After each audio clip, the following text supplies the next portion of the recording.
Alors, pour faire suite à la dernière entrevue que j'ai faite concernant la transmission automatique CVT, euh, je peux dire que je suis satisfait, j'ai des bonnes nouvelles.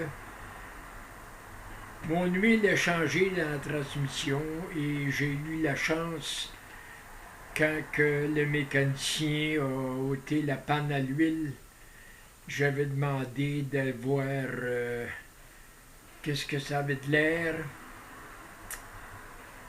Et je pense que c'est de bon augure. L'huile était belle, elle ne sentait pas le brûler.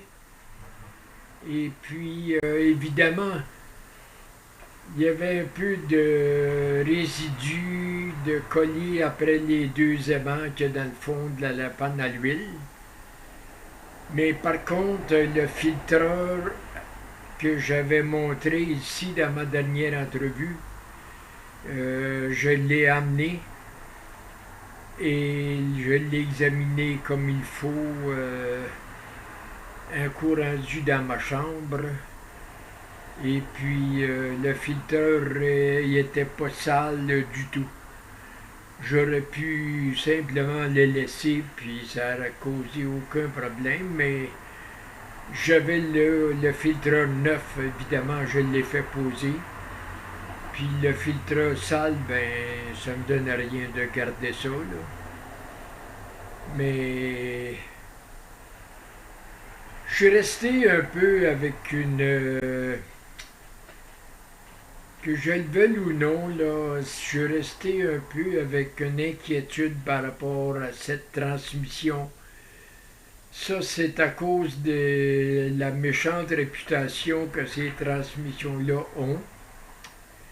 J'ai beau me dire que les compagnies auraient amélioré, c'est la courroie qui faisait défaut en premier, là.